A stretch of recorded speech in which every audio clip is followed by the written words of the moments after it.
You're listening to Sports Connections with David Smale, the show that brings you a fun and intimate look into connections throughout sports. Now here's your host, David Smale. On February 7th, 2021, Sarah Thomas became the first female to officiate in a Super Bowl.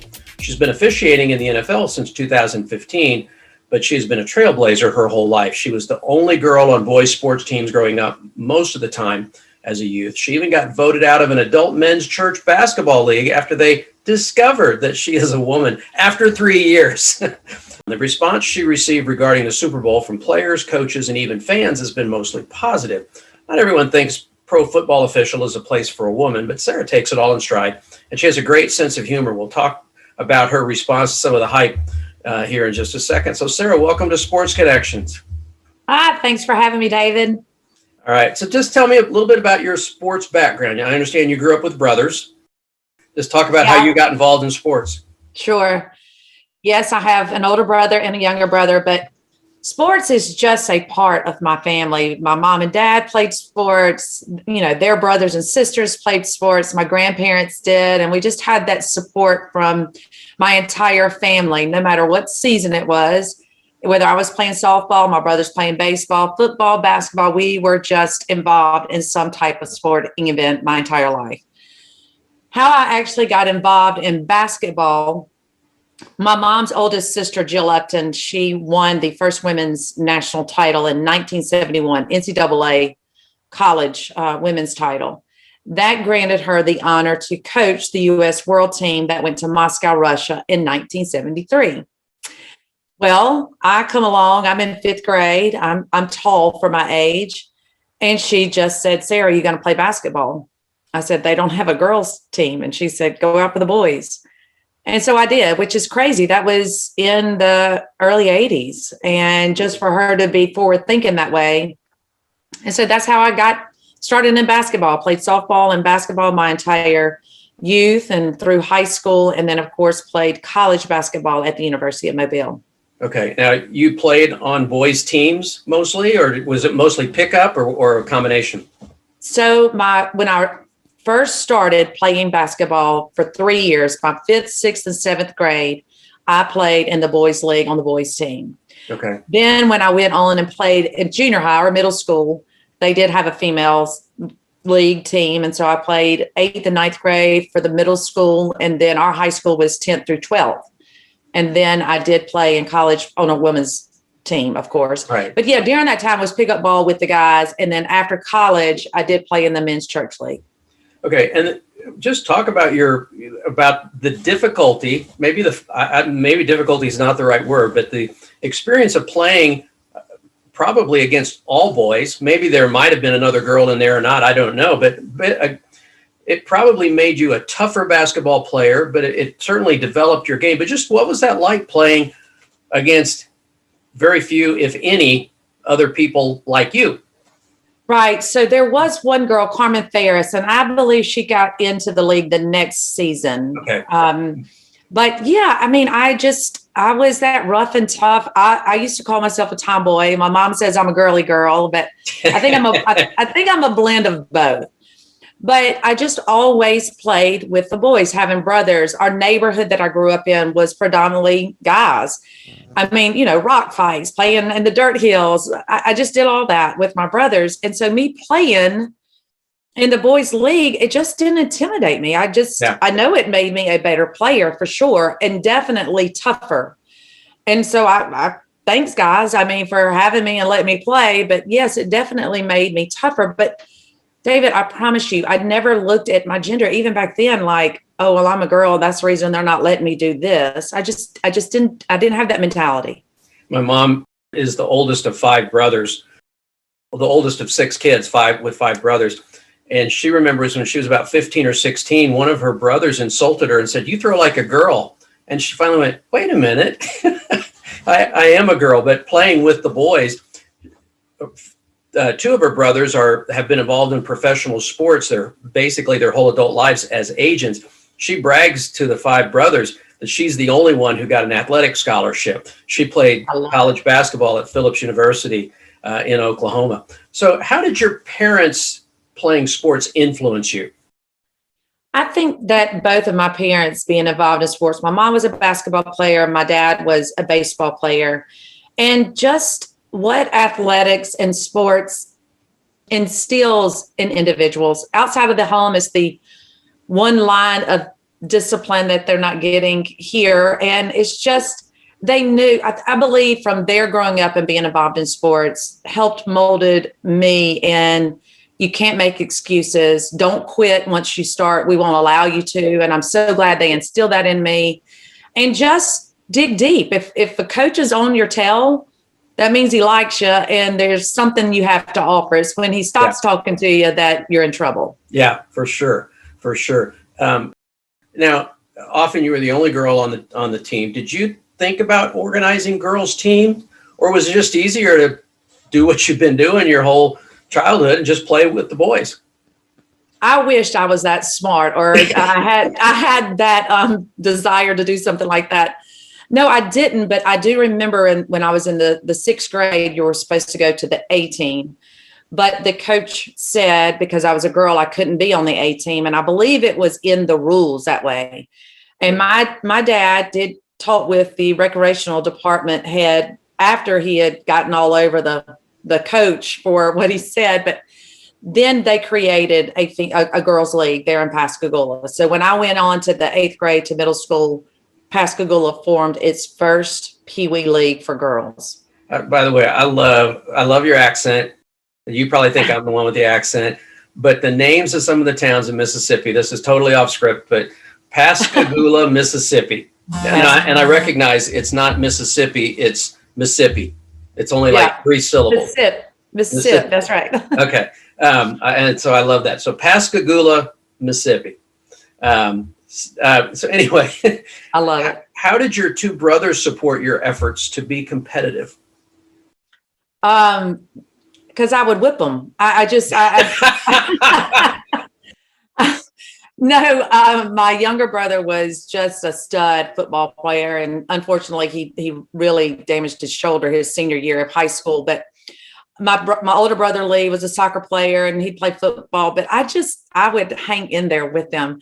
Funny story is me saying that the neighborhood was boys. My younger brother was laughing and he goes, "Sis," he said, "don't you remember that time when the neighbor came over and you were going to whoop him because he was picking on my younger brother?"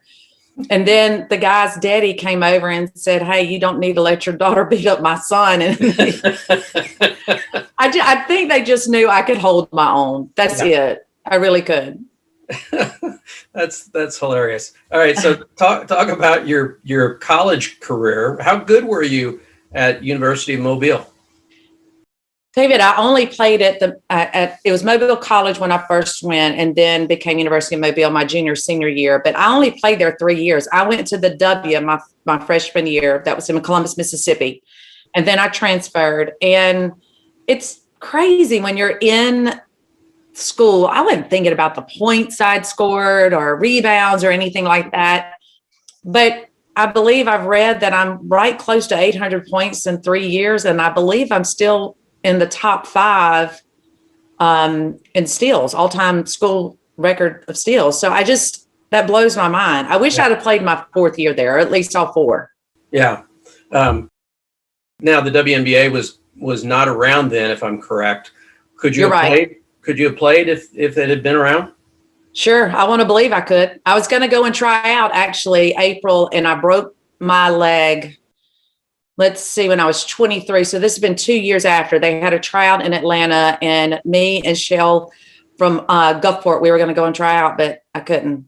Okay. Maybe that was God's way of just saying, I don't want you to humiliate yourself. Let's just stay on.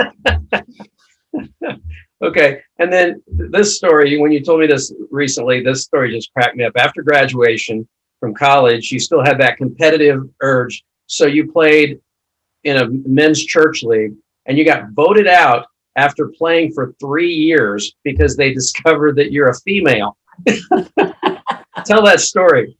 I don't know if that's good or not, David. I mean, I want to say I still had long blonde hair and put makeup on. Yeah. So this was actually the second league I played in. I played in another church league, men's league with my brothers in that team. And so we were like, let's just play in this other one. So we were playing all the time, but it had been 3 years and I was at a volleyball game because if it was a sport during my years after college, I still wanted to be involved. And a guy came up to me and he said, "Hey, Sarah, I'm sorry about what happened last night." And I just was going, "All right, I'm single, 23. I was by myself. What are you talking about?" And he started laughing and he said, "You don't know, do you?" And I said, "No." And he said, "They voted you out of the league."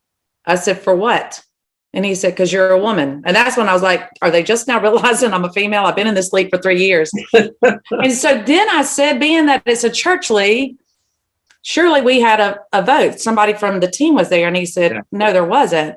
And I wasn't like, "Oh, I'm going to show them," or anything like that. I was like, well, we got to have a fair shake. That's not fair. And my teammates were upset. And so we had a revote and it came down to a tie. And the tiebreaker was the preacher. And there were these two brothers that played on another team. And I know I've played sports my whole life. And, you know, you may run into a couple of dirty players. Well, they were just dirty. And they would try to hurt me. And this is when my brother would go, "Hey, I'm going to go and do so-and-so to them." And I was like, "No, just give me the ball. Let me like shoot over them. Let me dribble by them. Let me post them up. Just give me the ball." Yeah. And so they would. And sure enough, the preacher asked one of them, and David, I don't know who they are, but I'm sure they remember who I am. He asked him, he said, "Why don't you want her in the league?" And he said, "It's just when she posts us up or, you know, we post her up, it feels funny." And so I went, you know what? I'm about to say this, and then you can say whether or not I'm still in this league. And so I looked at these guys and I said, as fast paced of a game as basketball is, if you get some type of sexual sensation out of it, you don't need to be in this league. And so, you know, I said sexual sensation in the Baptist gymnasium. I'm done. I'm history. Yeah. So I was livid. I was so mad. I left. I called my dad. I mean, I was crying, mad at the world, like, because I'm a girl, I can't play. This is ridiculous. I've been playing. What am I going to do? For first time in my life, I don't have a sport to be involved in. Wow. That's just, you know, if that had been, and that was 25 years ago, right? I'm really not that old. I was playing when I was 10. Yeah. You're right. Post-college career when you were 10. Yeah. That's good. But anyway, I know that it was about 25 years ago. We'll That's right. Give or take a decade or two. It's been a while, but today that would just be all over ESPN. And you're right. For good reason. Because, you know, I consider myself a chauvinist, not because I think I'm better than a female. I think women should be put on a pedestal. I hold the door for my wife every time we go in and out of the house. I hold the door for her to get in and out of the car. You know, if a total stranger, I'm walking into the grocery store at the same time and there's a female coming, I'll stop and I'll wait. So David, do you have a single son? No, I've got 2 kids and they're both married. But, you know, so I think, and I say I'm a chauvinist, maybe that's got a bad connotation, but I think there is a difference between male and female, but the opportunities shouldn't be different. What's going on? What went on with the NCAA tournament where the men had weight rooms filling up a ballroom and the gals had a set of weights was ridiculous. It was, they say it was an oversight and it got corrected. Good for them, but it should never have come up. My point is that had this happened a number of years ago, those guys would have been raked over the coals. As it were, they probably moved on and said, well, we got that problem solved. And it probably had nothing to do with the fact that you're a beautiful woman. It's probably the fact they were embarrassed by getting beaten by a woman. I'm guessing it's the real motivation. Yeah. And you know what, David, I would not call you a chauvinist. I would call you a gentleman, a respectful human being. And you're a wonderful man for doing those things. I would not call you a chauvinist at all. I'd just call you a respectful gentleman. Okay. You could have fought that. Well, thank you, by the way. You could have fought that. You could have, called the elders in, things like that. But instead, you found another outlet, and talk about how you found officiating and how that fulfilled the competitive drive in you. Yeah. So after I was kicked out of the league, I guess it was a couple of months. I don't know the exact time frame, but I was on the phone with my older brother, Lee, and I just said, "Hey, what are you doing this evening?" And he said he was going to a football officials meeting. And I didn't even know Lee was doing that. And so then I just said, "Can girls do that?" And he said, "I guess so, sis. Be there at 6 and don't be late." Maybe he was hoping that I got kicked out of the league. I wouldn't be tagging along with him anymore. But so I meet my brother at this meeting, and I was a little early, and I had just come from the gym, and he stopped me right before we walked in, David, which kind of startled me because my brothers never defended me or took up for me. And he just said, "Hey, look, sis," he said, "these are a bunch of old men set in their ways. You are going to get some strange stares." Yeah. And I said, "I can handle them." And so we walked in, and sure enough, at the front, George Nash, he's 82 probably this year. A huge mentor to me, was the first gentleman that spoke to me. And he just, when I walked in, he literally stopped talking to another official and just watched me walk across the room. And I looked at him to break the ice, and I said, "Is this where you become a football referee?" I'm sure I said. And I can't repeat what he said. And then he said, "I guess so." And so I sat there and just thought, you've got to be kidding me. You usually think that they just grab 5 guys off the street and give them some striped shirts and, hey, survive 4 quarters and run. as you know, as crucial as we can be of the officials, because I hated the officials when I played. Yeah. So I was so intrigued, David. They were actually challenging each other, going over rules, play scenarios, what if situations. And I just thought, they take a lot of pride in what they're doing. And if I, as an athlete, knew that that was happening, my mindset probably would have changed. Then the competitive juices started flowing, and the fact that I had no idea what I had gotten myself into. The game of football. Okay, I think I know what holding is, but they were talking about all kind of things I didn't know. I didn't even know that the numbers on the jerseys meant something. I didn't know that there was 11 on 11, or the requirement on the line of scrimmage, you had to have X number of players on the line of scrimmage. So that challenge, and once I start something, I'm not going to quit it. Yeah. Yeah. And so here I go. And That's so how it started. You started in high school and then worked your way up to college. Just talk about the early years in high school. Did you get a lot of pushback? Did it go smoothly? Yeah, David, I didn't think I got pushback, but I stayed on the clock for 3 years. I believe my brother did too. But I look back after I had gone through 10 years of high school, and there were guys that would get in and they would work a varsity game their first year, or just work the clock 1 year. And so I really, truly just don't know if they knew what to do with me. Yeah. And so I worked on the clock for 3 years, and then I moved to Jackson, Mississippi area, and I worked my first varsity game, my 4th season. Okay. And that was great. I got in with a great crew, because here in mid-Mississippi, they work in crews, where on the coast, they didn't in Pass Point. It was a good old boy system down there. Yeah. Here it's crews. But I worked those 10 years, but I had 2 kids in between. So actually, I really only had 5 years of experience varsity when I got hired in Conference USA, because 3 years on the clock, 2 pregnancies. Yeah, and I would not say I got pushed back if it hadn't been for George Nash. Now, I know he was a little colorful in what he said to me initially when I walked into that first meeting, but I'm telling you, he didn't sugarcoat. He did not look at me as like a female, but he said that some of the guys were a little concerned. Like, what is she doing here?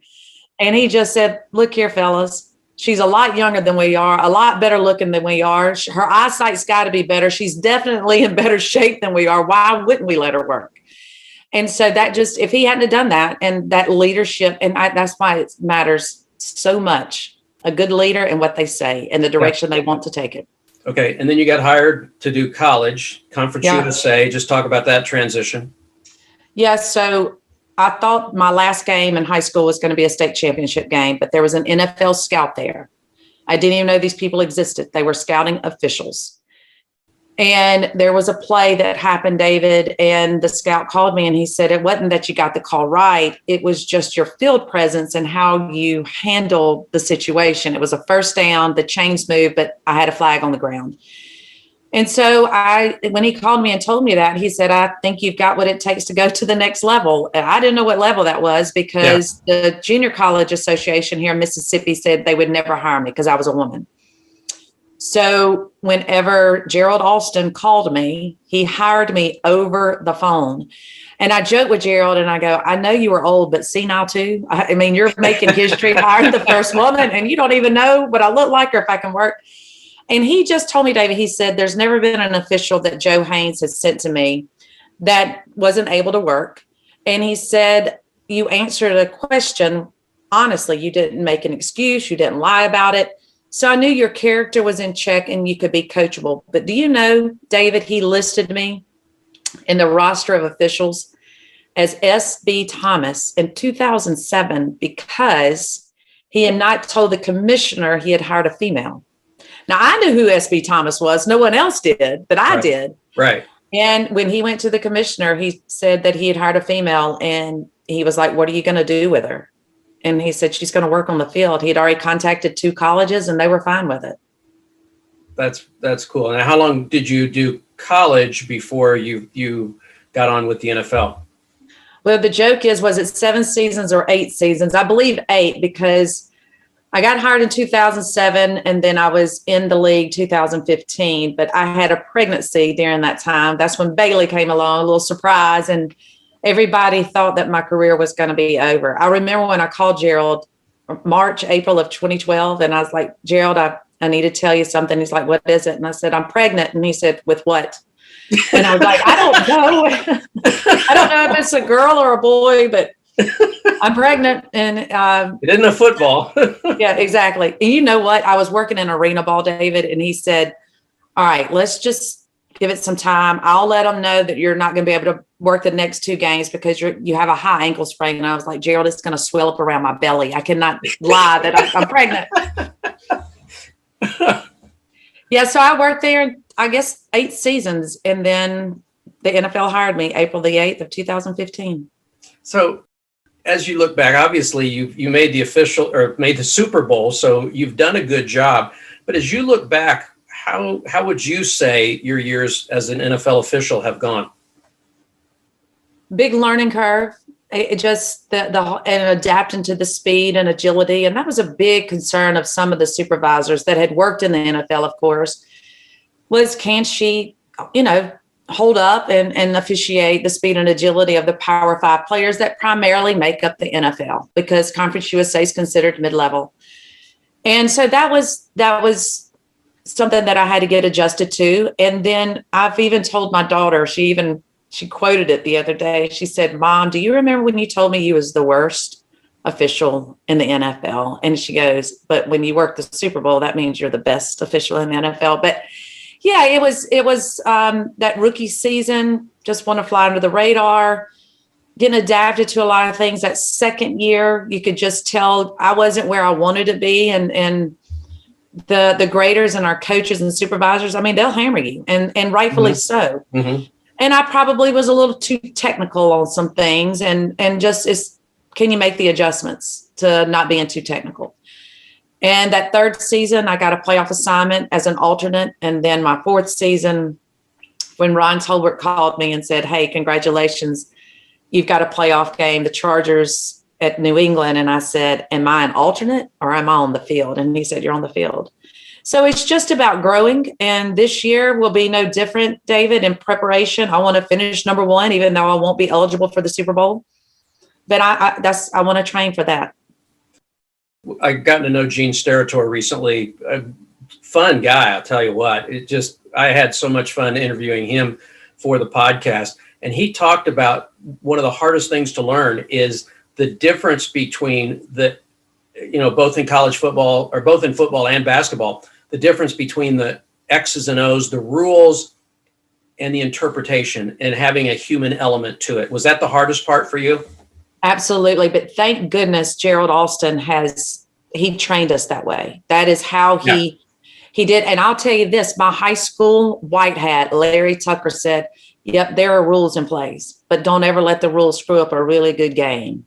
And the fact of the spirit of the rule, and Gerald would just say the speed limit could be 55. And if you get pulled over doing 57, you're just really not that happy. But technically, you're breaking the rule. Right. And it's once you get to that 65 or 60 is when we start the interpretation how it should be. Let the game just play out. And Gino is an amazing individual. Isn't he fun? Oh, yeah. Yeah.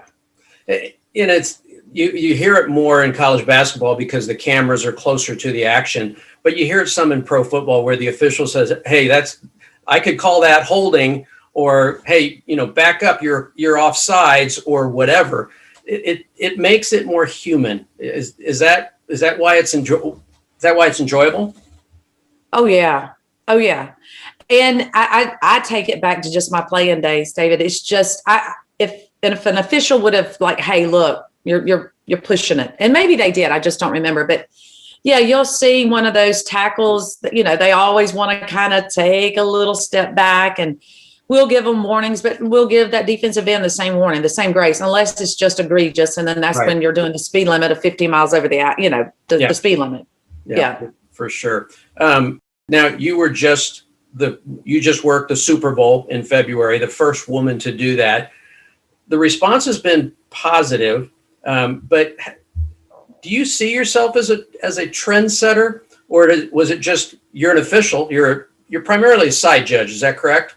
I'm a line of scrimmage, a down judge. Okay, a down judge, and that's your role in it with every crew, right? So you're judge based compared to other down judges.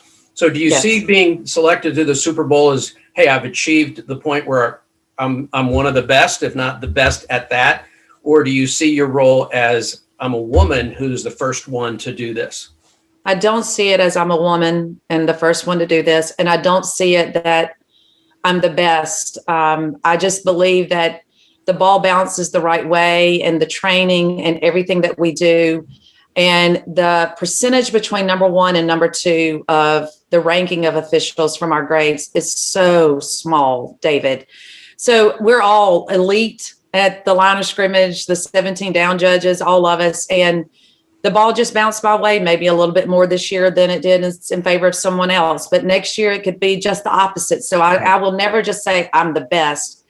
I love what I'm doing. There's a passion for what I'm doing. And who couldn't imagine being on the football field with NFL players and the crew that I get to work with? Yeah, for sure. I've actually stood on the sideline of the Super Bowl, working security through a friend of a friend of a friend. But I was there for the Patriots and the Carolina Panthers, and my responsibility was to run interference for the camera crew that was filming the Patriots coming in and out of the locker room before the game, at halftime, and post game. But during the game, we didn't have a responsibility. I just stood there on the 20-yard line. I've still got that game taped, and there I am in the yellow jacket, standing on the sideline. There's just something really cool, and to be part of it. Not just, I got to stand there and observe, and every once in a while scratch the back of my head, which meant I was waving to my wife. But you actually are part of the story there. That's just got to be the coolest thing ever, isn't it? It's just so surreal. I fell in love with doing this, and it just shows hard work and dedication. There's a lot of sacrifices my poor kids have had to go through, and me too, but just that it just pays off. And it's a blessing. But I am so grateful that my kids have been able to be a part of this, and that my mom and dad are still living, and they're pinching themselves going, all right, she did turn out all right, because I was that child. Yeah. But yeah, it's fun for them. And we'll get to your family reaction here in just a second. I want to talk about your sense of humor. Obviously, we've discovered today that you can laugh about this. When we spoke before, you told me you hadn't heard about the speculation that was on Twitter that you would do well in the Super Bowl because women are good at telling men what they did wrong. Just talk about your reaction to that, and then we'll get to the other one. Yeah, we are. We're very, very savvy and good at telling men when they've done wrong. Now, the bad thing is they usually don't listen to us. So that's probably why we keep having to remind them. I think I saw a meme that said, oh, yeah, she's going to throw something that happened, from 3 years ago, throw a flag because of something happened 3 years ago. Well, it goes back to that whole statement. They don't listen to us the first time, so we have to bring it back up 3 years. Yeah. No, I think it's fun that people have a good time with it. It doesn't bother me at all. Okay, and I want to read one. We talked about this one as well. This is a story in obviously a satirical story in the Babylon Bee, a satirical online newspaper. And it says, Sarah Thomas, the first female referee to officiate in a Super Bowl, threw a flag on a play in the second quarter, but refused to say what was wrong. Penalty on the offense. You know what? Never mind. It's fine, she said after throwing the flag on Tampa Bay. Wait, what did I do wrong? Asked Tom Brady indignantly. Nothing. I said it was fine, she said, folding her arms. Doesn't seem like it's fine. You threw a flag. She shrugged, turned away. No, it's totally fine. Go play football with your friends. It's fine. Play proceeded without any consequences, though she glared bitterly at Brady throughout the next few plays. Meanwhile, male referees displayed their toxic masculinity by awarding extra yards for players who exhibited unnecessary roughness and also giving them manly chest bump and right on, bro. I don't know. That's hilarious. I have not heard that or seen that, but you know what's so funny, David, is yes, us women will do that. Oh, never mind. Yes, you can go have a guy's trip and we won't say anything and we're furious, by the time they get home. Look, I am the only sister in this fraternity, and I tell them sometimes they're worse than a bunch of women in how they act. I mean, you think it's just me? Those men will do the same thing. They're like, never mind. I'm not. No, never mind. They do it too. No, my daughter, it was just last week and she did that. I was like, all right, what's wrong? She's like, nothing, never mind. It's not going to matter anyway. And I go, oh, no. We're not doing that. So yeah, I love all that stuff. It's somebody's got a good sense of humor too. And you've got to be able to laugh about it. I mean, I'm sure the guys get ridiculed, that when I've covered college football and basketball, I've covered the NFL, I've covered Major League Baseball, when the officials, referees, umpires, whatever, make a call and the organist starts playing Three Blind Mice, we laugh. You got to be able to laugh at yourself. Is that what helps you get past when maybe you've made a bad call, or when one of the teams is just screaming at you? Yeah, the thing is that there's always that one play in a game.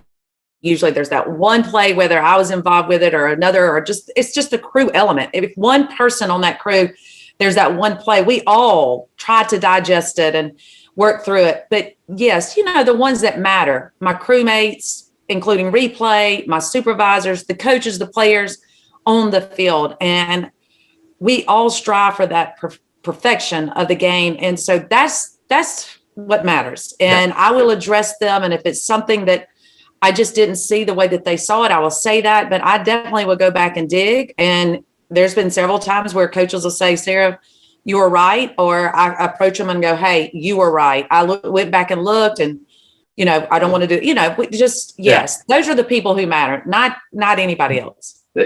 I'll bring up one more that doesn't have anything to do with the fact that you're female in this role, but there was a commercial. It was a Super Bowl commercial 4 or 5 years ago, and it shows the down judge standing on the sideline, and the coach is just jabbering in his ear, like going crazy, and he's just standing there, just deadpan. And the announcer on the commercial is saying, "Boy, how does he take that? Where in the world did he develop that talent?" And then they show him at home with his wife just jabbering at him. And finally she says, "How come you never tell me you love me?" Uh-huh. And he's I know exactly which. Yeah. Sitting stone face. So you got to be able to put on an extra layer of skin to let the criticisms roll off and be able, and then also learn from them and be able to make yourself better, don't you? That's the biggest thing, David, is that no one's perfect out there on that field, players, coaches included. I mean, we're just not. It's a game, and that's why you suit up, right? Yeah. And it's just that if you make a mistake, you don't want to keep repeating it. You want to learn and keep going. Now, we talked about your competitive juices, and I think I know the answer to this, but I'm going to ask it anyway. What about officiating? What is it about officiating that gets you pumped up? Whether it's walking through the tunnel, being on the field, whatever it is, what is it that gets you psyched about being? It starts with as soon as I leave this house and knowing that I'm going to be able to go and be around these guys and just they're set out to do the same thing I want to do. We want to administer athletic justice and try to get it right and not make any mistakes. I mean, but it's football. You started at such a low level of officiating, and now being one of the 121 in the NFL is just phenomenal. Walking through the tunnel, walking on that field, but there's so many moving parts to an NFL game, and being on the line of scrimmage, I'm involved in every bit of it. And that's just something I can't explain it, David. I'm a different animal out there, but I love being a part of the game. I just do. Okay. And for those, I'm in Kansas City. Obviously, I'm wearing my Chiefs gear. I want to go back to a play. I'm sure you watched it. AFC Championship game following the 2018 season. Chiefs are ahead of the Patriots late in the game, and D Ford lines up offsides. This far offsides. And we've seen so many times where the end, whether it's the wide receiver looks over at the official and say, am I legal? Or the defensive end will look over and the referee will just kind of nudge him back. People are still upset. It's only been 2.5 years, so I don't know why they would have gotten over it by now. Still upset that the official didn't move D Ford back, because on that play, the Chiefs intercepted Brady less than a minute ago. Patriots are out of timeouts. Wow. And they were up. So they would have won the game and gone to the Super Bowl, which means this past win would have been their third straight. Turns out they called the play, called the penalty. Brady leads them down to a touchdown. Then Mahomes leads them back down with less than a minute to a tying field goal. And, of course, the Patriots won in overtime. So my question is, I don't want you to pick on your fellow official. Should that official have said, hey, 55, back up? Or, Dave, go ahead. The biggest thing is all of us, and I haven't seen that play. I have heard about it. And that's just something like, as officials, we don't really go in and pinpoint one play or one player or anything like that. But if an official throws a flag in that situation, then it's got to be egregious enough. Or maybe he has already warned that player or talked to that player. And we try to do preventive officiating, because we don't want to throw the 5-yarders and slow up the game, and especially in a situation where there's a time crunch and it's a big play or a big call. But a lot of times they will turn and point to us. But if it's a player that we've warned or we've talked to, and they're just egregious, it doesn't matter. If we would call it in the first quarter, we'd call it in the fourth quarter. Yeah. And what I remind a lot of people, we didn't see if he had lined up before and the side judge or the down judge had moved him back. We didn't see that. And I will maintain, it's not, the Chiefs didn't lose that game because of D Ford. They lost that game because they couldn't stop Tom Brady at all. So I try and tell people, don't blame D Ford. Yeah, he should have lined up onside, but they had plenty of other chances to win the game. So anyway, I don't want to get into criticizing. My coaches always told us, because we'd leave a game and we may have lost by 1, or, oh my gosh, if they hadn't called that penalty, they wouldn't have given them 2 shots at the free throw line. But he just always told us, he said, don't ever let a call determine the game. Yeah. Like, have a good enough lead. So. Yeah. All right. Let's talk about your family. We've shared a little bit about it. What do your kids think? And we'll start with your kids, and then I want to go to your brothers and your parents. What do your kids think about you being an NFL official? All right. So I have a 17-year-old. He's 6'5", and he's a catcher. He's a junior in high school. And I would tell you, he loves the Instagram. And he just texted me one day and he said, Mom, you're the GOAT. And I love to hear that, son. But then I picked up the phone and I called him. I said, what are you talking about? And he said, well, you just are, Mom. It's like you and President Biden are the ones that are like the most popular right now on Instagram or Twitter. And then, but my oldest son is like, you see the fruits of your labor whenever he posted something on Instagram and just said that words could not express how proud he was of me, and just speechless and in awe of all the hard work that I've been through, and referenced me like the woman in Proverbs 31, which she's an amazing woman. And I'm not even close to that. But to see your children say stuff like that, and just, I love you, I'm proud of you, and knowing everything they've been through, me not being home, but hopefully I've been instilling in them the values that were instilled in me when my mom and dad were raising me. And then my daughter, It's just special. She's special. She's a blessing. And she wrote me a letter and I found it in my suitcase on Super Bowl Sunday. And it was just as simple as, I hope you had a safe trip there, Mom. I'm so proud of you. I love you. And she's really proud. Do you ever find them taking it for granted? I mean, the reason I asked that, I grew up with my dad working for TWA. When I was in second grade, we went to Greece for a week because we could. We just took a week off of school and we flew and spent time in Greece. We toured where Paul met the Apostle Paul met the Roman tribunal in Corinth. We were there, and that brought a lot of scripture to life for me. And the next week, I was in second grade. Got home from school, and my mom asked my brother and me. He's 2 years older. Did you guys share anything in show and tell? My brother said, no, I couldn't think of anything. And she looked at me thinking, at least I was the talkative one. I would share something. And I said, yeah, I shared something. She goes, really? What did you talk about? I said, I shared the dinosaur in my Fritos bag. So I took for granted the fact that we could fly anywhere we wanted. Do your kids take for granted the fact that Mom's on TV most Sundays and you're doing something that a lot of people would like to do? Sure. I mean, they're kids. At times they definitely do. But I mean, they're typical kids. But David, I truly try to keep them grounded.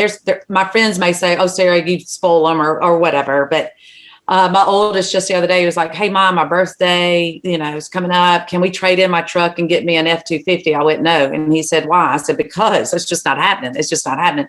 But sure, I mean, they've been to 5 Super Bowls. I think Bailey, since she was age of 3, have been to the Super Bowls.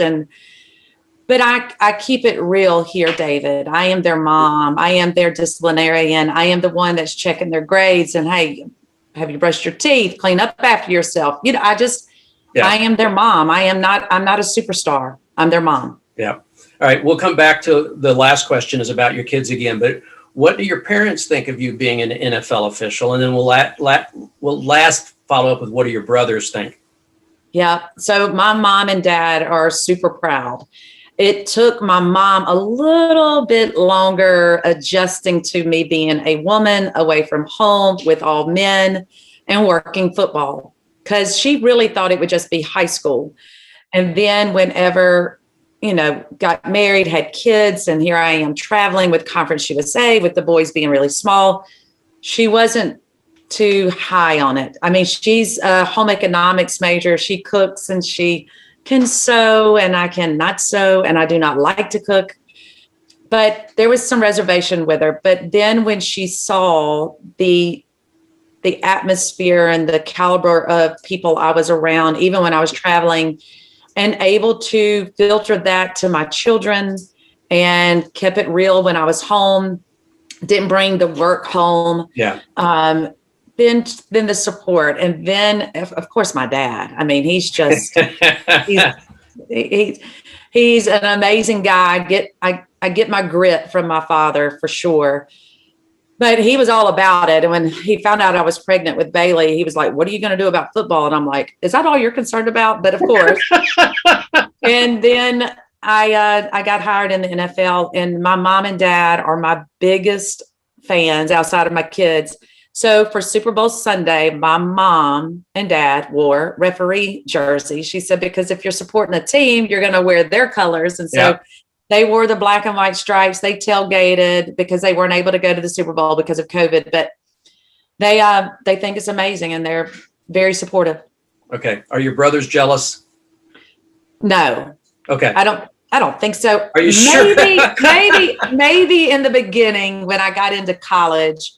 And then my oldest brother got hired in Conference USA the year I got hired in the NFL. And it's not until you have that eye in the sky that really tells all, and then you watch yourself for the first time. He got a quick dose of humble pie and was able to then talk with me about certain things, because both of them, why do y'all do that? Or why is this? And I'm like, just wait. So when he got hired in Conference USA, and then my younger brother was in junior college here in Mississippi, and I will never forget, they said, hey, sis, we want to work on the field with you one day, all of us together. And I said, well, you better get hired in the NFL because I don't plan on getting fired.